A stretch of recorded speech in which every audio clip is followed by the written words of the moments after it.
Uzair Bloch मजीद 2 मुकदमात में बरी। Session अदालत ने उज़ैर बलोच के मुकदमात का फैसला सुना दिया। उज़ैर बलोच के खिलाफ लियारी के 2 थानों में मुकदमात दर्ज थे।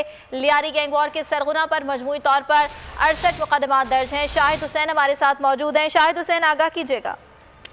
जी बिल्कुल, पुलिस की जानिब से 2012 में थाना कलाकोट और इसके अलावा लियारी के जो दूसरे थाने उसमें 2 मुकदमा दर्ज किए गए थे 2012 में, जिसमें पुलिस पर हमला और गाड़ी को तबाह करने का मुकदमा था। आज कराची की सेशन अदालत ने केसेस का फैसला सुनाते हुए उज़ैर बलोच को बाइज्जत बरी कर दिया है। अदालत का कहना है कि इसके खिलाफ अगर कोई और मुकदमात नहीं तो इसको जेल से रिहा कर दिया जाए। दूसरी जानिब अब तक जो उज़ैर बलोच है उसके खिलाफ 17 मुकदमात का फैसला सुनाया जा चुका है। उज़ैर बलोच 17 मुकदमात में बरी हो चुका है, जबकि तकरीबन इसके खिलाफ दर से उसमें से 17 मुकदमा पे बरी होने के बाद जो वो मजीद जो ATC में उज़ैर जान के खिलाफ मुकदमा दर्ज है उनका फैसला होना बाकी है। लेकिन पुलिस और प्रोसिक्यूशन ठीक है, शाहिद हुसैन, बहुत शुक्रिया आपका।